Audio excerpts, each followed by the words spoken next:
Tim Woodstock. I run Bassworx, the only drum and bass night we've got going in Dubai now. So my name's Alex Foley. I'm an audio engineering lecturer at SA Institute in Dubai, and also one of the co-runners of Bassworx Dubai. We run drum and bass nights monthly. Bassworx is a collective of friends, of drum and bass heads, putting on a night of the music that they love. So the idea behind Bassworx is a drum and bass house party that doesn't happen in a house. That's pretty much it. The last Bassworx was actually in February. It pains me to say that. We basically had 4 months off, and that is the longest gap we've had in 7 years. That was at the Novotel, at an abandoned restaurant. Took a few months to kind of get going, because it was an empty restaurant. We're basically building the venue from scratch every month. So full sound system, lighting. It was a good 2 days to put on 4 hours worth of music. When that Bassworx in February finished, we had planned to come back in March and do another one. But not long after that night, we were told that the venue had been franchised out. So basically, as a result, we became venue-less. Basically, last year, the venue we were at, Casa Latina, we'd been there for nearly 6 years, and the hotel was refurbed. And during that refurb, the management asked us to leave while that refurb was going on. The refurb is now complete at the hotel, even though Casa itself wasn't really touched by the refurb. It's still the same old place. The opportunity with Casa Latina, we felt, was that we could potentially rebrand it, redecorate it. I mean, it's called Casa Latina. It was supposed to be like a Cuban vibey kind of place, salsa dancing, Bacardi, these sort of things. That doesn't really suit a drum and bass venue. But the idea was just to paint it grey, maybe put some lights up, change the logo, change the name.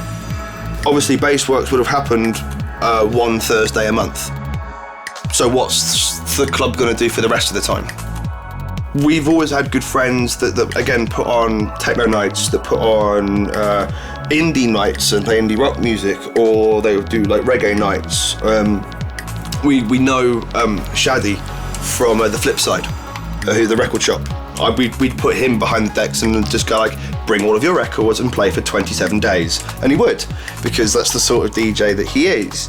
And yeah, we wanted it just to be a place of not necessarily underground music. I think that term is a little bit kind of overused, and it's almost been kind of glorified, especially out here in Dubai. Oh, come to our underground venue.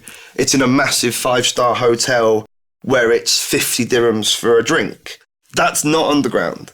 Okay, underground is in someone's shed at the back of a car garage with a knackered sound system or something like that, obviously. That's kind of the ethos that we were kind of going for, but obviously with good drinks prices in a decent venue with a good sound system and good music. But it involved the hotel spending a little bit of money, I mean, if they had bought the paint, I'm sure that I could have got like 8 mates together and we would have attacked the place with some paintbrushes and done it all ourselves. But, that wasn't anything that the hotel wanted to spend money on. Obviously, they've gone through an expensive refurb of the main lobby area of the hotel. Casa itself is being looks like they're going to go into a joint venture with another promoter who's been putting nights on around in Dubai for a good few years now. But yeah, that looks like it's happening. Now, if that does happen, it looks like all of the weekends will be taken up by that promoter and the DJs he has. So that leaves no room for Bassworx. Now, Tim, he has organised 2 internationals for the next Bassworx. They're coming out on July the 4th. We've got Jason Cambridge, aka A-Sides, and Mr. Patif from Brazil. We've known that the guy's been coming out for around about a month or so. So it was a little bit scary to kind of go, yeah, great, come out, play for us. Where? Yeah, okay. No, we didn't really know where we were going to put them. So the pressure was kind of on to find a venue to make the 4th of July work. So outwardly, it looks like we've just gone back to Casa Latina. The reality is that has been a hell of a struggle. So since the refurbishment was completed, The hotel management has completely changed. So the reality that we're going back to the same place that we've always been in is not the case. We've had to basically start the contracts and the negotiations all from scratch, all from new. And it looks like quite painfully as well that it's going to be a one-off. Within the last 3 or 4 months, I think it's been nice to have a break.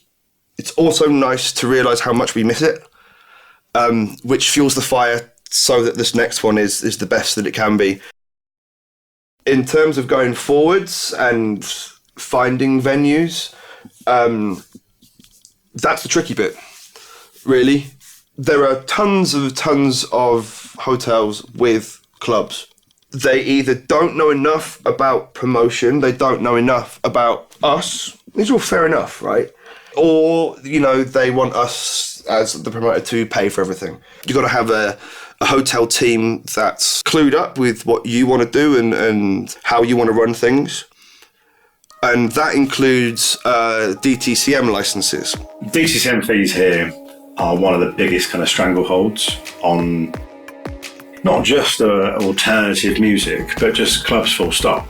And actually, there are hundreds of bars in this place that they predominantly have one resident DJ who plays 5 times a week, and they'll play different types of music. And that for them is a relatively small outlay and expense. And from a licensing point of view, you pay 1,500 dirhams for each application, and then you pay 750 dirhams per performer, effectively per event, or if they're a resident DJ, per 3 months. So you can effectively pay 2,250 dirhams to license one DJ to play in your venue for 3 months. Or we do a one-off event, it's 1,500 dirhams application fee, and then it's 750 dirhams per DJ.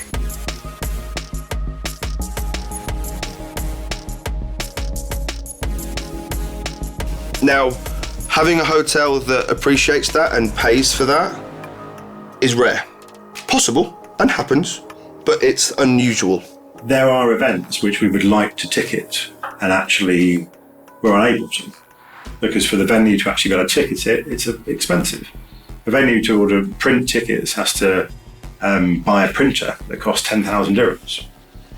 Yeah, and when they're then making the venue themselves make basically no money off the back of the ticket, because you've got licensing fee that goes to DTCM, and then predominantly the revenue from that goes to the promoter. There's very little incentive for them on top of the licensing fees, which themselves are exorbitant, to actually then invest further in ticketing. And that's the main thing which has kind of killed off all these other events, because the venues aren't prepared to, are working on such small margins, they're not prepared to spend that money, but the promoters aren't making enough money to pay it themselves. Our focus at the night is not to earn money, it's not to have revenue, it's not to have Instagram poses, it's about a group of people with a love for a particular type of music. And it just so happens that music isn't, the most commercially accessible. Is being underground important to us? I don't think we give it much thought.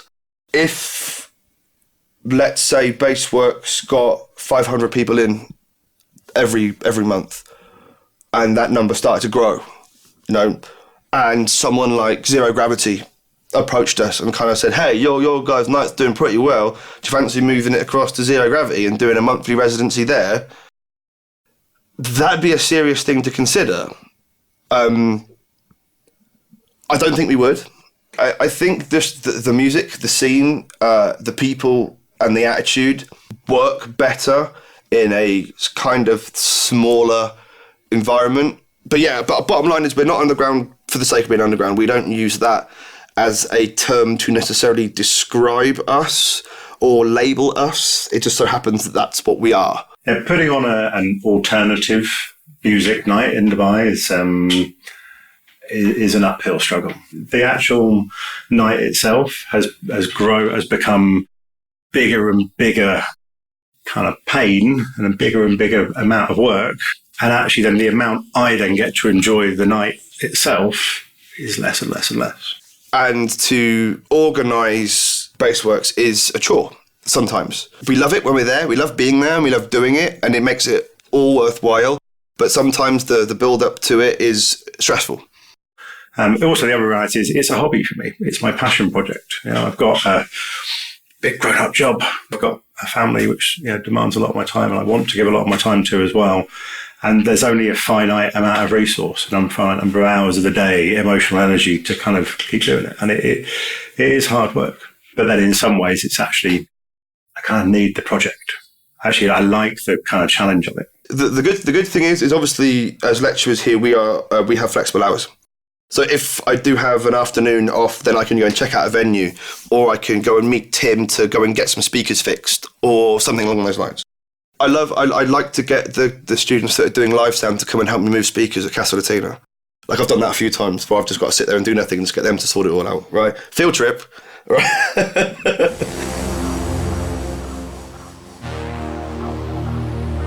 Underground events are difficult in general for the fact that if they weren't underground, they'd be popular. If you have something that's popular, you can, I don't know, sneeze on a flyer, right, 4,000 people to turn up, all wearing sunglasses, not barely listening to the music anyway. Yeah, they'll be there to be seen. And that's not underground. Underground is people that genuinely love the music, and therein lies our problem. Our genre of music is specific, it is niche, and it's having the crowd, it's finding the people that will turn up every month. We've got this city where people are constantly leaving, and it's a very small niche of music. And so to try and keep finding those people in that niche is very difficult. And I think there are a lot of people who, if Bassworx was to go under, would be sad about it and feel like they haven't got their release, their place to go once a month. But then possibly they haven't been to the last 3 parties. Because it's an underground scene, it's not the most popular, it needs all the help it can get. There is a scene, there is a following out here. I'd do Bassworx if 10 people turned up. Personally, for me, the 2 main things I get out of Bassworx are friends. It's making a genuine social circle. The other side, and the main reason I got into it originally, is I actually love DJing drum and bass.